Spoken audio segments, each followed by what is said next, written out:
parti pour ce nouveau numéro de votre magazine Actubuzz, mesdames et messieurs. Bonjour et bienvenue. Tous les plaisirs est pour nous de vous présenter encore une fois de plus cette émission qui va axer ou qui sera axée autour de la problématique de l'intégration ou du rôle que la République démocratique du Congo doit jouer dans les organisations régionales et sous-régionales. 18 ans après, ou 18 ans durant les mandats de Joseph Kabila, la République démocratique du Congo a perdu plusieurs contacts diplomatiques. Au cours de cette émission, nous allons tenter d'analyser la nouvelle diplomatie que Fachi doit prôner. Quel rôle la République démocratique du Congo devra principalement jouer dans les organisations internationales. Et pour en parler, nous recevons encore une fois de plus un habitué de cette émission, M. Patient Katabana Baraka. J'ai eu à le présenter plusieurs fois. Il s'était licencié en économie de l'ancienne faculté catholique, actuelle Université catholique du Congo. Il a étudié aussi il a deux diplômes de master obtenus aux États-Unis d'Amérique. Il va tenter de nous apporter beaucoup plus de précisions. Et ici, nous le recevons beaucoup plus pour analyser cette question de la diplomatie de la République démocratique du Congo. Monsieur Patient Katabana, bonjour et bienvenue. Bonjour Monsieur Hervé, c'est un plaisir pour moi d'être dans votre studio encore. Voilà, on parle du rôle que la RDC doit jouer dans les organisations régionales et sous-régionales. D'abord, d'entrée de jeu, comment vous définissez une organisation régionale? Je peux définir une organisation régionale comme une organisation qui regroupe un certain nombre de pays selon leurs affinités économiques, affinités militaires, affinités politiques et même culturelles. Donc, c'est un regroupement de pays qui se reconnaissent par certaines affinités et qui décident de se regrouper en fait de subvenir à certains besoins de la sous-région qui les concerne. Est-ce qu'il existe une différence entre une organisation régionale et une organisation sous-régionale? Oui, absolument, il y a une différence. C'est qu'au niveau régional, c'est encore plus macro-sociétal, c'est encore plus élevé. C'est-à-dire, comme je peux dire, l'Union africaine, c'est une organisation régionale qui regroupe plusieurs États. Mais une organisation sous-régionale, ça serait une organisation qui regroupe seulement certains pays. Comme on peut dire les pays qui ont signé les traités de francs CFA, c'est une organisation sous-régionale. Comme on peut parler de la CPGL, qui regroupe le Congo, le Rwanda et le Burundi. C'est une organisation sous-régionale. Donc, d'abord, c'est-à-dire il y a les organisations internationales, comme l'Union européenne, comme les traités de l'Atlantique Nord, comme l'Union africaine, mais aussi des organisations régionales qui se retrouvent par certaines affinités, peut-être géographique, peut-être économique, peut-être politique, peut-être culturel, comme je l'ai dit, mais aussi des sous-régionales, c'est-à-dire, là, c'est au niveau maintenant micro-sociétal où les États se disent, nous deux, nous pouvons faire ceci, nous trois, nous pouvons faire ceci. Et c'est pourquoi on parle de la coopération internationale ou la coopération bilatérale entre des États. Voilà, puisque vous évoquez la question des organisations internationales, quelle est aujourd'hui l'opportunité pour la République démocratique du Congo de figurer ou d'être membre de ces différentes organisations régionales, sous-régionales et même internationales? Donc, c'est-à-dire, je dois d'abord vous remercier pour votre invitation à cette émission. Ça me fait plaisir de venir contribuer un tout petit peu à la reconstruction de notre pays, mais aussi à l'élévation de l'élite congolaise qui a été longtemps laissée par terre. Maintenant, pour répondre à votre question, il faut dire ceci, que le Congo, depuis dans les années 60-70, c'est un pays qui s'est affirmé au niveau international avec le leadership de Mobutu. On sait que les Congolais étaient respectés, les Congolais ont signé beaucoup de traités avec beaucoup de pays, et le Congo, à ce moment-là... Et vous pensez que nous avons gagné ce respect parce qu'on faisait partie des organisations internationales ou c'est parce qu'on avait un leadership fort d'abord ici au pays? C'est d'abord parce qu'on avait un leadership fort au pays et qui faisait respecter l'homme congolais. C'est un peu ça. Et maintenant, j'en reviens pour dire que après le départ de Mobutu, le Congo a commencé à perdre sa place dans les instances internationales, sa place au niveau régional et sous-régional. Le respect que nous avions vis-à-vis des Burundais, des Rwandais, des Angolais, même ici à côté à Brazzaville, le respect a commencé à s'émigrer, à diminuer, à se diluer, jusqu'au point où, lorsque Joseph a pris le pouvoir, on n'a pas vu la résurgence de cette leadership congolaise, leadership congolais que nous, on souhaitait de tout cœur. Et alors, c'est toute l'image, non seulement du pays qui est tombé, même notre participation au sein de ces organisations, que ce soit régionales, sous-régionales, même internationales, n'a pas été significant. Parce que ça doit émaner d'abord de l'impulsion au sommet de l'État qui infuse sa vision et qui montre son leadership, son style de leadership. Et donc, maintenant, les retombées, c'est quoi? Partout, on parle de votre président, partout, on respecte votre président, parce que non seulement il s'agit d'un leadership politique, mais d'un leadership économique et militaire. Donc, lorsque les autres dimensions ne sont pas affirmées au niveau militaire, au niveau économique, et qu'on se mettait seulement au pouvoir pour se maintenir au pouvoir, mais écoute, partout, on se moque de vous. C'est comme ça que le Congo a perdu sa place. Et maintenant que nous sommes à une nouvelle ère où nous avons un nouveau président, ce sont les débats que nous devons maintenant tenir pour voir comment nous pouvons élever encore les standards de la politique du Congo, mais aussi de sa place au sein des organisations régionales et sous-régionales. Voilà, comment vous évaluez aujourd'hui l'impact de l'appartenance de la République démocratique du Congo à ces organisations? Est-ce que vous estimez que nous avons une influence au sein de ces organisations ou nous subissons par contre la loi dictée par d'autres États membres de ces différentes organisations? Monsieur Hervé, je pense que cette question est très importante. Il faut comprendre que les États, lorsque nous signons des traités, ce n'est pas par complaisance, ce n'est pas juste de manière dilatoire. Nous signons des traités parce que nous voulons commencer une nouvelle perspective, soit économique, soit militaire, soit de développement, dans ce sens-là. Une nouvelle perspective culturelle. C'est en ce moment-là que nous signons des traités et des accords avec d'autres États dans le cadre de l'intégration régionale et sous-régionale. Mais maintenant, le problème, c'est que le Congo n'a rien bénéficié de toute de sa participation dans ces organisations régionales et sous-régionales. Qu'est-ce que je veux dire par là? C'est-à-dire que nous nous retrouvons... Et qu'est-ce que vous aimeriez que le Congo puisse gagner en participant ou en étant membre de ces différentes organisations? Justement, c'est pourquoi lorsque nous allons là-bas signer ces accords, nous devons avoir la mentalité de gagnant-gagnant. Nous ne pouvons pas aller signer seulement des accords. Nous devons assumer le rôle du leadership au sein de ces organisations. Et je vais te lire ne fût-ce que 5 ou 6 organisations, parce qu'il y a des organisations que j'ai découvert que nous sommes membres et dont les Congolais ne connaissent même pas que nous sommes membres de ces organisations et dont on ne sait même pas où se trouvent les sièges et on ne sait même pas quel est l'objectif de ces organisations auxquelles notre pays appartient. Par exemple, nous avons la CEPGL, que tout le monde connaît, la communauté des pays des Grands Lacs. Nous avons le UDAC, Union douanière des États de l'Afrique centrale. Nous avons la CEEA, Communauté économique des États d'Afrique centrale. Nous avons la COMIFAC, qui est la Commission des forêts d'Afrique centrale. Nous avons le COMESA, qui est le marché commun de l'Afrique orientale et australe. Nous avons la CIRGEL, qui est la conférence internationale sur la région des Grands Lacs. Nous avons le EGEL, Organisation de l'énergie des pays des Grands Lacs. Nous avons la SADC, la Communauté de développement de l'Afrique australe. Et donc, et vous en avez plus. Maintenant, j'en reviens à votre question. Nous sommes membres d'une dizaine d'organisations. Les étudiants du campus qui font les relations internationales doivent nous aider à répondre à ces questions. Les agents des carrières auprès du ministère des Affaires étrangères, mais aussi auprès du ministère de la coopération internationale, ils doivent éclairer le Congo. Les Congolais pour les dire, nous sommes membres d'autant d'organisations. Nous payons nos 12, ce qu'en anglais on appelle 12, c'est-à-dire nos cotisations. Nous sommes pendant que le chef de l'État est en train de chercher où trouver l'argent, nous cotisons pour être membres. On reproche d'ailleurs aux États africains, membres par exemple de l'Union africaine, de cotiser très difficilement. L'Union africaine veut du financement de l'Union européenne, par exemple.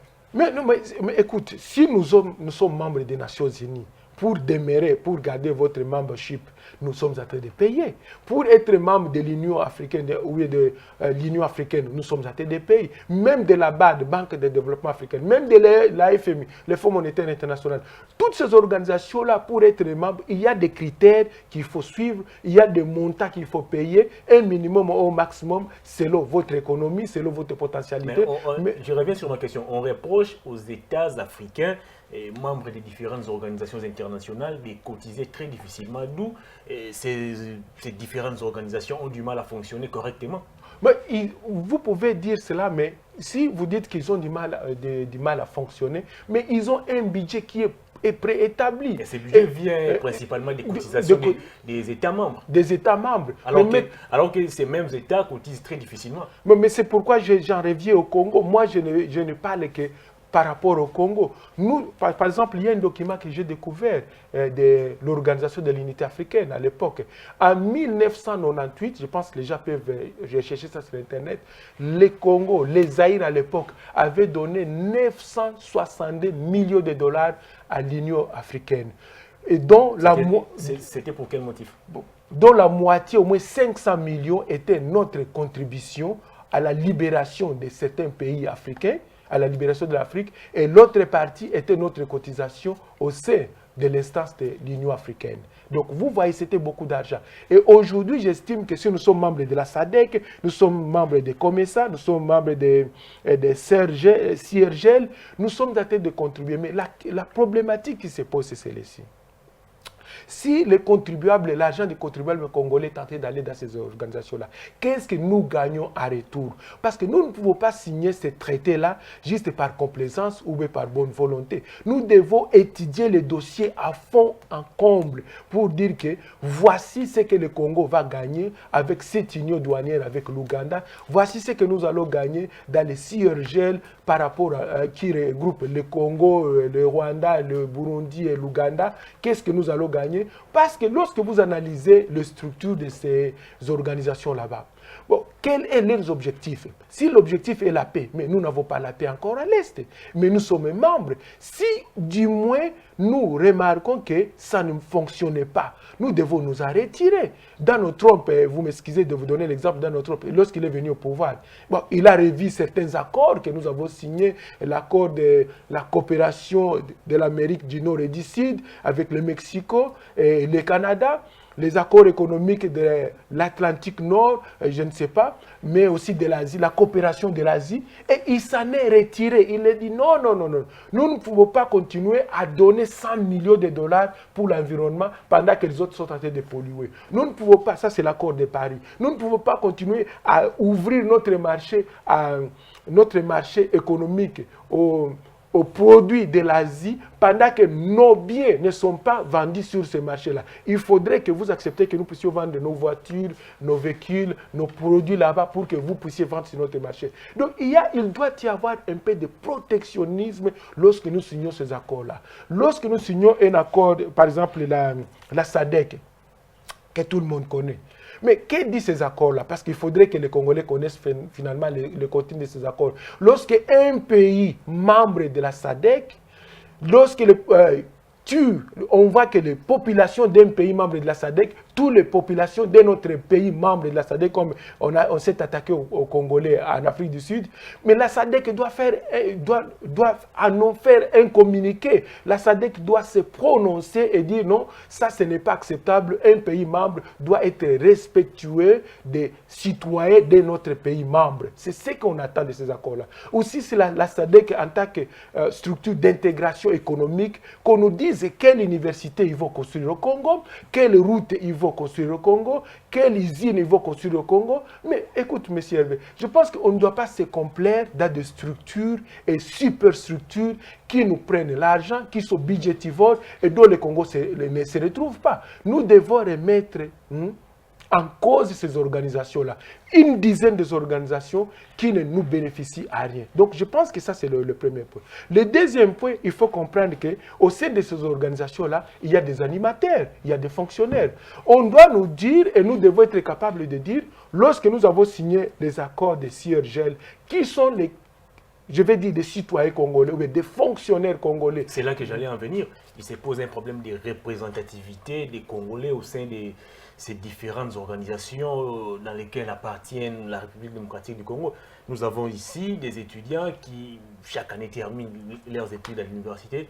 Mais tous ces étudiants, tous ces diplômés d'université, au lieu de les laisser chômer ici au pays, est-ce que le gouvernement ne peut pas s'organiser pour finalement envoyer tous ces étudiants travailler au sein de ces différentes organisations auxquelles nous appartenons comme membres? Mais justement, c'est un point très important, M. Hervé. Ce que vous dites là, ça doit émaner du leadership politique. Il faudrait que les gouvernements congolais, lorsqu'ils sont allés en Tanzanie pour signer des accords, lorsqu'ils ont demandé au Rwanda d'adhérer à la communauté économique de l'Afrique de l'Est, puissent dire que nous avons des Congolais qui sont doués, qui ont des diplômes, des économistes, ou bien ceux-là qui ont des licences en relations internationales, ou bien qui ont des licences en droit, qui peuvent être aussi des cadres dans ces organisations-là. C'est-à-dire le Congo, nous avons perdu et nous continuons de perdre. Donc, mon appel ici, c'est un wake-up call. Donc, c'est un réveil de conscience, juste pour que les Congolais, quand même, puissent être parmi les animateurs de ces organisations-là. Nous ne pouvons pas laisser que la SADC soit animée par les Sud-Africains et quelques Nigériens et quelques experts du Ghana qui ne sont même pas membres de l'organisation, ou la CIRGL, ou bien la COMIFAC, la Commission des forêts d'Afrique centrale, alors que nous avons la forêt la plus grande ici, la plus grande de l'Afrique, mais la COMIFAC, vous allez retrouver que peut-être c'est un Burundais, peut-être c'est un Camerounais, peut-être, je ne sais pas, c'est Centrafricain qui dirige ces organisations-là. Donc, il y a ici un problème de représentativité et donc, nous demandons à ce que nos autorités puissent revoir cela pour que les Congolais soient parmi les leaders. Nous ne devons pas être des suiveurs, mais nous devons être parmi les leaders. Et je pense que c'est là qu'on doit continuer. Est-ce que, selon vous, vous estimez que les retraits de la République démocratique du Congo, de ces différentes organisations, pourraient impacter négativement sur notre diplomatie, ou vous estimez que, au cas où on s'est retiré, ça va quand même nous permettre d'économiser tout ce que nous payons comme cotisation? Écoute, je pense qu'on peut aller dans les deux sens. Il faut d'abord que nous puissions analyser et évaluer qu'est-ce que nous gagnons dans telle ou telle organisation. Mais c'est facile. Par exemple, en étant membre de l'Union africaine, qu'est-ce que la RDC gagne? Mais ça, c'est une bonne question que le ministre des Affaires étrangères doit nous répondre, ou bien le ministre de la Coopération internationale, ou le ministre du Commerce extérieur. Parce qu'on a vu le Maroc à un moment donné s'est retiré de l'Union africaine, puis maintenant là, il est dans les tractations pour voir comment réintégrer encore l'Union africaine. Est-ce que nous pouvons aussi emboîter ces pas où nous devons demeurer dans ces organisations, non, bien que les résultats sur terrain ne sont pas vraiment adéquats? Monsieur Hervé, je pense qu'il y a ceci. Nous avons un nouveau président, nous devons lui donner la chance de s'affirmer. Il doit affirmer son leadership. Lorsqu'il affirme son leadership politique, son leadership économique et militaire, parce que ça doit être des pairs, nous pouvons nous retirer au sein de ces organisations et revoir nos intérêts au sein de ces organisations. Nous ne pouvons pas signer des traités, ratifier des traités pour des... N'est-ce pas dangereux en plein 21e siècle qu'un pays se décide aujourd'hui de se désolidariser des autres États? Non, c'est-à-dire c'est pour... de faire cavalier solitaire. Non, n'est-ce pas dangereux? Écoute, les États-Unis l'ont fait, le Maroc, tu l'as dit, l'a fait. L'Iran s'est retiré des traités, je ne sais pas, de contrôle nucléaire. Les pays le font. Pourquoi je dis que c'est question de leadership. Mobutu pouvait à l'époque le faire et tout le monde allait comprendre. C'est-à-dire que le président Félix doit assumer ses responsabilités et son leadership au niveau de l'Afrique. Ce qu'il faut comprendre, c'est quoi? Nous ne pouvons pas être des suiveurs, aller demander à envoyer notre application au Rwanda pour que nous puissions adhérer à telle communauté sous-régionale ou régionale. Nous ne pouvons pas envoyer notre demande à la Tanzanie pour adhérer à telle ou telle communauté internationale. Ces pays-là, compte tenu de notre géostratégie, de notre géopolitique, de notre géoéconomique et même notre géomilitaire, nous pensons que ces pays-là doivent venir vers nous. Mais c'est question que nous puissions comprendre notre pouvoir, notre puissance. Tu vois, par exemple, quand nous parlons de la biodiversité, qui est ce pays ici en Afrique centrale qui peut se comparer au Congo? Il n'y en a pas. Donc, voici déjà une richesse. Lorsque nous parlons de la population, en termes de population, les Congolais, aujourd'hui, nous sommes plus de 80 millions. C'est une richesse, c'est une puissance, c'est une force économique. Et donc, parlant de ces effets, de ces données-là, ces agrégats économiques, nous pouvons nous imposer lorsque nous signons ces accords pour dire que voici, nous apportons ceci. Vous, qu'est-ce que vous apportez? Parce que ça doit être gagnant-gagnant. Ça ne doit pas être des organisations où on adhère et on tue les Congolais en Afrique du Sud et on ne dit rien. On tue les Congolais ici à Brazzaville et on ne dit rien, mais on continue à dire qu'il y a une coopération bilatérale. Quelle coopération pendant que vous chassez nos citoyens? Donc, c'est-à-dire, il doit y avoir ce qu'on appelle la réciprocité en relations internationales.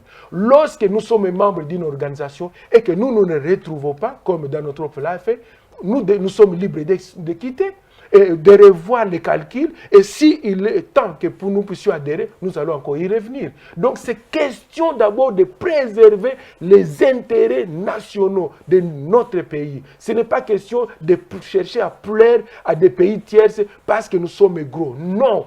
Monsieur Hervé, en relation internationale, il n'y a pas de sentiments, il n'y a que des intérêts. Est-ce que, d'abord, comment, de quel œil vous regardez aujourd'hui les organisations internationales? Je prends l'exemple de l'Union africaine. L'Union africaine, je ne sais pas moi, il y a des langues qui estiment que c'est un syndicat, des présidents qui se protègent, des présidents qui protègent les abus causés par les autres. Je prends un exemple. Il y a aujourd'hui une organisation sous-régionale qu'on appelle la CIRGL, communauté, je crois, des États de la région des Grands Lacs, quelque chose comme ça. Ouais. Des États qui ont en commun, qui partagent en commun le fleuve, les lacs et consorts. Ouais. Mais vous avez aujourd'hui les Tchad qui cherchent à exploiter illicitement les eaux du fleuve Congo. Les Tchad membres aussi, je crois, de l'Union africaine, mais aucun mot de la part de l'Union africaine. Quelle lecture vous faites aujourd'hui du comportement des organisations internationales et régionales ici en Afrique? Mais je te dis, mon frère, là-bas, il n'y a pas de complaisance. Chacun est en train de se battre pour son pays et chacun est en train de se battre pour les intérêts de sa population. Et donc, c'est seulement les Congolais, nous nous sommes laissés dans la complaisance pour dire que nous avons le pays le plus grand en Afrique, nous avons une biodiversité la plus large de l'Afrique, nous avons une superficie de 2 345 000 km², nous avons toutes les richesses du monde. Le Congo, c'est un scandale économique et scandale économique. Nous devons cesser ces discours-là. Est-ce que la RDC ne peut-elle pas se servir de sa géopolitique et de sa géostratégie pour s'imposer finalement au niveau continental et même au niveau mondial? C'est de là que j'en viens. Et c'est pourquoi je suis venu ici. Parce que maintenant, il faut réveiller les consciences des Congolais. Il faut réveiller les consciences de nos autorités pour qu'ils prennent en compte notre géostratégie, notre géopolitique, notre géoéconomie. Nous sommes au centre de l'Afrique. C'est-à-dire que tous les pays, en principe, les pays voisins, l'Angola, Centrafrique, Brazzaville, Rwanda, Burundi, Ouganda, Tanzanie, les 9 pays voisins. Ces pays-là devraient dépendre de nous et non pas que nous dépendions d'eux. Ces pays-là devraient venir vers nous pour nous solliciter à adhérer à leurs organisations. Et non pas les Congolais pour aller chercher. Parce qu'ils n'ont pas les contacts que nous avons. Ils n'ont pas les fleuves du Congo que nous avons. Ils n'ont pas les eaux que nous avons. Ils n'ont pas les poissons que nous avons. Mais dans le cadre des échanges entre pays, il y a toujours la théorie de compensation. Il y a ce que nous gagnons, il y a ce que nous perdons. Mais qu'à cela ne tienne, je pense que nous devons, le président Félix doit être capable d'affirmer son leadership politique au niveau, compte tenu de la position stratégique, géostratégique du Congo et jouer sa carte pour que non seulement nous soyons membres de ces organisations-là, mais que nous voyons des retombées réellement économiques. Si c'est une école, si c'est une université, si c'est une route qui nous relie, qu'on voit la route. Si c'est un chemin de fer, qu'on voit le chemin de fer. S'ils doivent financer la construction d'un aéroport international au Congo, qu'on voit cet aéroport international. Mais malheureusement, et c'est ce que vous êtes en train de dénoncer, depuis que nous avons eu l'indépendance, on n'a pas vu une réalisation du genre macroéconomique, du genre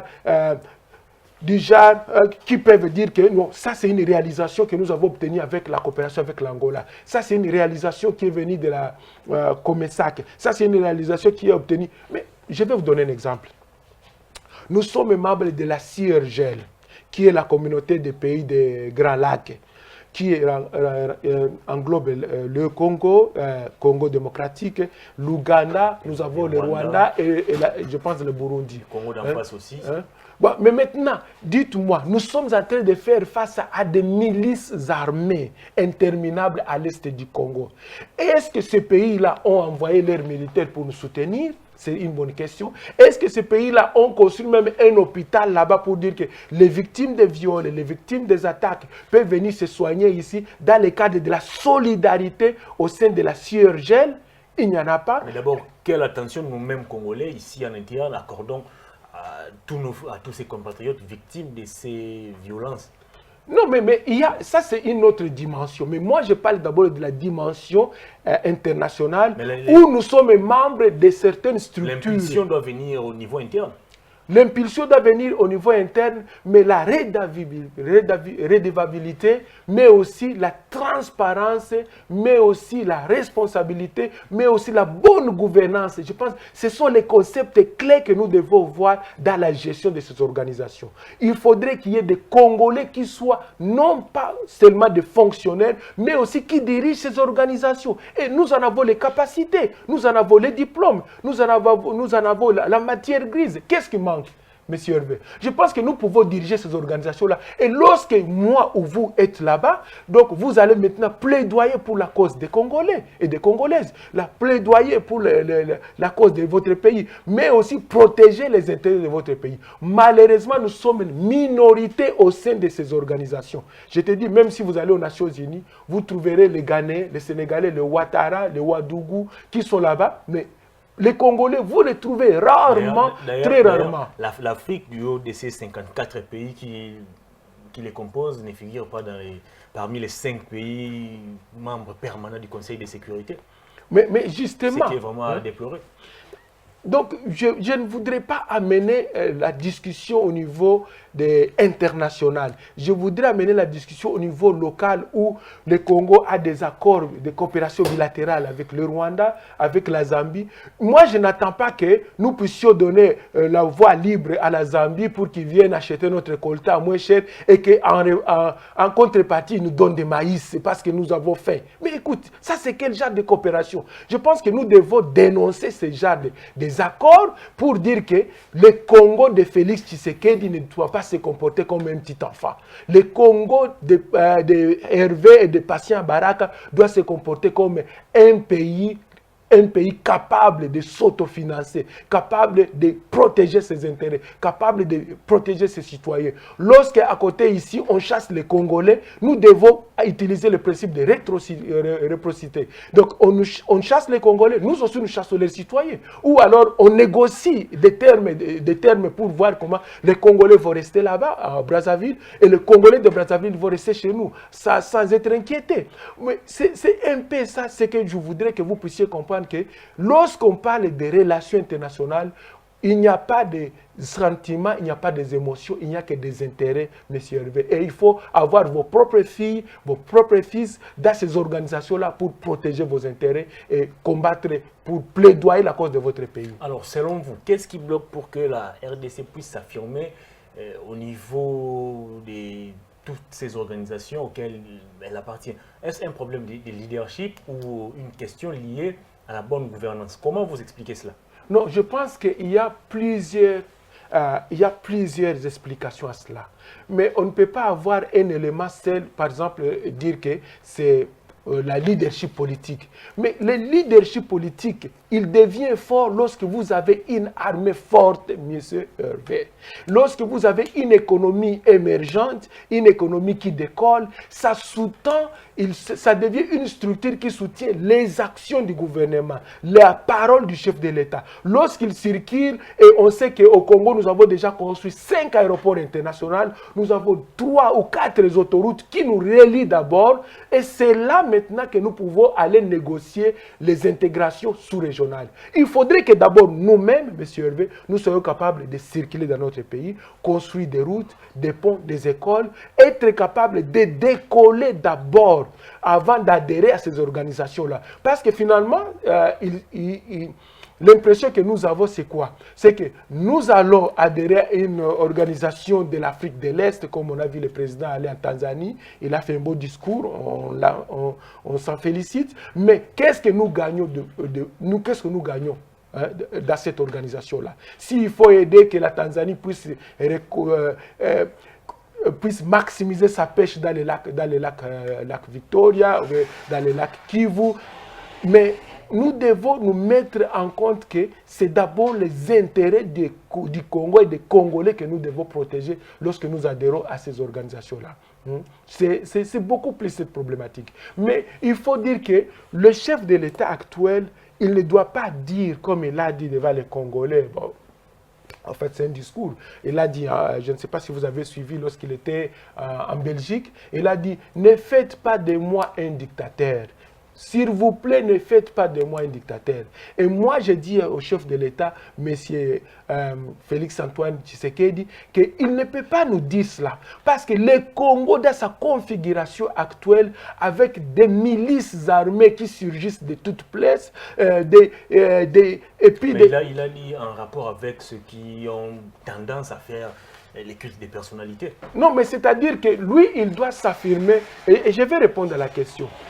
Donc, lorsque nous avons un pays qui a des milices armées partout, lorsque nous avons des tendances tribalo-ethniques qui commencent à ressurgir, il faut un président qui soit fort. Il faut un président du genre Mobutu. Et un président fort n'est pas forcément un président qui est dictateur. Non, mais c'est-à-dire, je dis ceci, pas un dictateur, mais il doit être fort dans l'applicabilité des lois de la République. Il doit être un dictateur de développement. Lorsqu'on vous donne un projet pour construire un pont que vous n'avez pas fini le pont ou vous ne l'avez pas construit tel que selon les standards, vous êtes en prison. Un dictateur, un président dictateur du développement, c'est celui quand il vous donne un budget qui est assigné à tel ou tel projet, à la fin, vous devez venir rendre compte de l'exécution du budget. Ce n'est pas un président dont je dis qui cherche à changer la constitution pour asseoir son pouvoir. Non, ce n'est pas un président dialoliste ou Tobandakoyembela, Dialolo Mobanjilanga et Moulopo Mobutu. Non, nous voulons un président. Nous n'avons même pas besoin de dire Félix Béton. Béton en quoi? Il est béton en quoi? Il est mortel, il est un être humain, il a le sang comme moi et vous. Malgré tous les respects que nous lui devons, mais nous disons les Congolais donc, vous n'êtes pas d'accord avec ceux qui font du dialélo? Non. Ce n'est plus... La raison pour laquelle le président a dit à tous ces gens que ne faites pas de moi un dictateur. Mais vous, est-ce que vous comprenez mon explication? Il dit, ne faites pas de moi un dictateur en me chantant, en m'adorant, en me louant. Mais est-ce que le président doit comprendre la problématique de son pays? C'est un pays qui a été meurtri, c'est un pays qui a été détruit, c'est un pays qui a été pillé. Et lorsqu'il vient au pouvoir, il doit affirmer son leadership. Et c'est pourquoi je parle d'un dictateur de développement. Quelqu'un qui impose les lois de la République. Quelqu'un qui punit sévèrement ceux-là qui volent, ceux-là qui pillent, ceux-là qui violent les lois de la République ou la Constitution de la République. C'est un président qui a une vision, non pas d'asseoir son pouvoir pour l'éternité, mais qui a une vision d'un pays développé, d'un pays avancé et qui s'inscrit dans la logique du XXIe siècle où nous avons des projets nationaux, je dis bien des projets nationaux, où on construit une route de Kinshasa à Goma, de Goma à Lubumbashi, de Lubumbashi à Kisangani, de Kisangani à Bas-Congo. Voici la vision d'un président, un dictateur de développement. Comme je vous dis, même si vous pouvez ne pas être avec moi, moi j'étais fanat du président Kadhafi.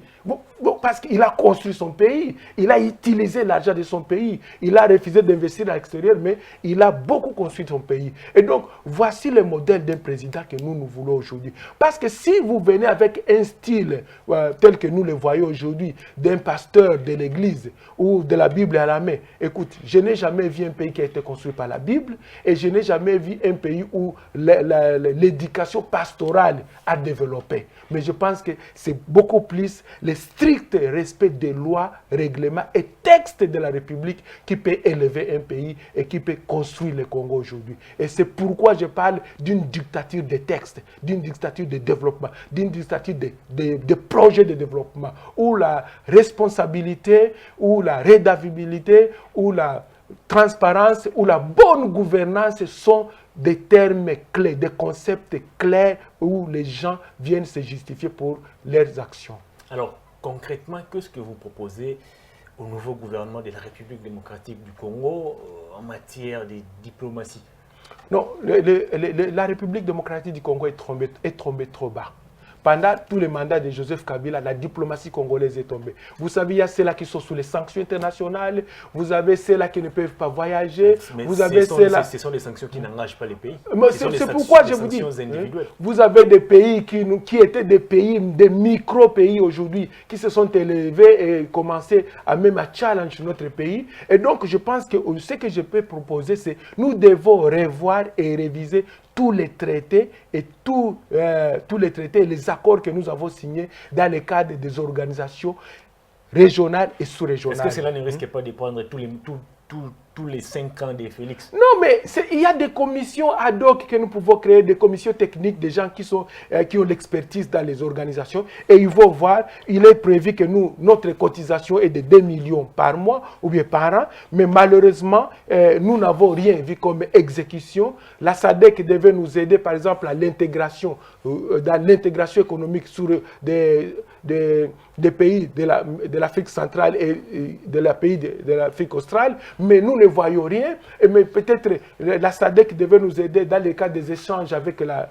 l'Angola et que les Angolais continuent à nous faire payer les visas. Mais maintenant, nous devons être capables d'évaluer, même des gros projets, même des projets que vous estimez sont colossaux, mais nous devons être capables de les évaluer par rapport aux écrits, par rapport aux objectifs et nous dire non, nous sommes dans la bonne voie. Si nous ne sommes pas dans la bonne voie, si nous avons été volés et si nous avons été pillés, nous disons non, nous ne pouvons pas continuer comme dans notre pays l'a fait. Nous ne pouvons pas continuer avec ces accords. Nous devons revoir, réviser ces accords et signer de nouveaux accords dans lesquels les Congolais et les Congolaises se retrouvent et où les intérêts du Congo sont protégés à 100%.